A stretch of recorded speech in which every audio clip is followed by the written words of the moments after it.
This video is brought to you by Dr. Kristen R. Bromley's Guitar Method Book Series and Online Music Academy. Hi there, I'm Dr. Kristen Bromley. Welcome to my online guitar academy. I'm so delighted to have you joining me. In this quick answer episode, I'm going to answer the question, how do you play an E chord? So, as we first get started, I'll first explain just a teeny bit of the theory of an E chord. So the chord symbol has just the E there, and we'll talk about that in a moment. The pitches that are in an E chord are E, G sharp, and B. So the E chord comes right out of the E major scale, and we use the first step of that scale, which is the E, the third step of that scale, which is the G sharp, and the fifth step of that scale, which is the B. We can also look at this chord intervallically, meaning interval means the distance between two pitches. So our starting pitch is the root. The root is the starting pitch of the scale. It's also the starting pitch of a chord. It's usually the lowest note or bass note. And it's the pitch that is shown in the chord symbol. So the chord symbol for the E chord, when we just see an E, that means we're going to play an E major chord. And that's what this is, an E major chord. Above the root, the third is a major third. So it's a major third above the root. That actually defines why it's a major chord, because our major third, or a major third above the root. And then the perfect fifth is the fifth. So to make a major chord above the root, we have a major third interval and a perfect fifth. Now we can create different voicings. We can double any of these pitches. We can spread it out into a wider range. If we just have E, G sharp, B, that creates what we call a triad. So 3 chord notes of that chord, E, G sharp, B. Root, major third, perfect fifth. If I play each one individually, I'm arpeggiating the chord. But we can double them up and play more notes, and we end up with different ways to play an E chord.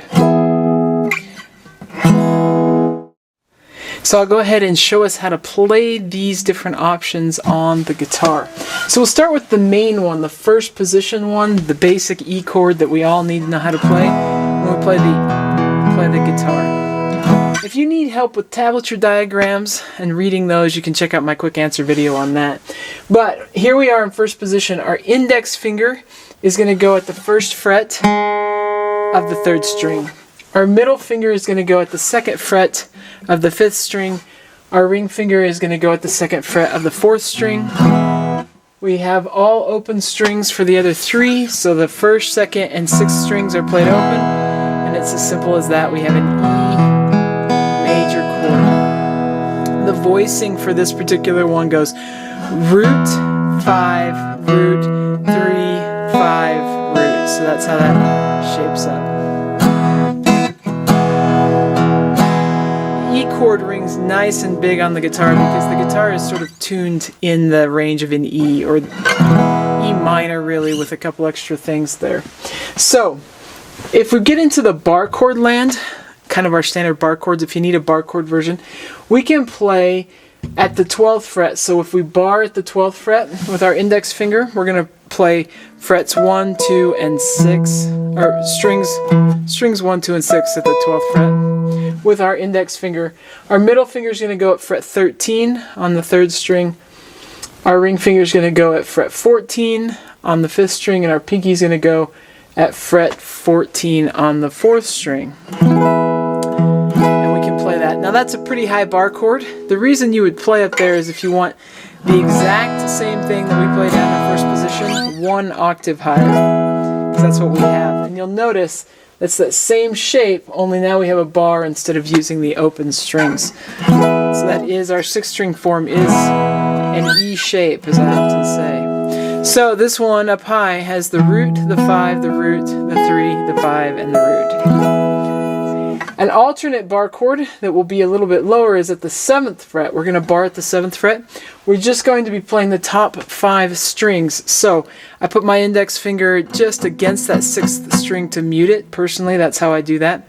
And then I bar the others. I'll be playing the 7th fret on the 5th string for sure with my index, and then I can also play that top string, though sometimes it is muted depending on how you're going to play these other notes. But my index is there at the 7th fret.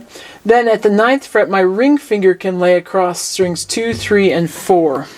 When I play it this way, I usually mute that top string. It's a classic bar chord. If I need that top string to ring, then I use the other fingering, 2, 3, and 4, and it'll bring out. Now, bar chord's a little bit tricky.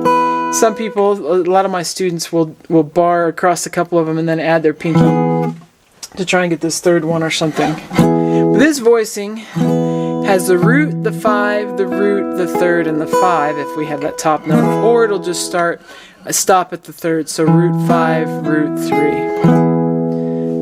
Now, one that's used occasionally, I use it in fingerstyle for the most part, in classical guitar playing sometimes, but not as much when I'm just playing chords and singing and playing songs. But we have one here. It's barred at the 4th fret. So this is sort of our C chord shape if you're familiar with that one. But our index is gonna play at the 4th fret both the 1st string and the 3rd string. Sometimes I will still bar over all 5 and mute that 6th string. Sometimes I'll just catch the high 2 strings, high 3 strings. All you need is to catch those high 3 strings. Our middle finger will then be at the 5th fret.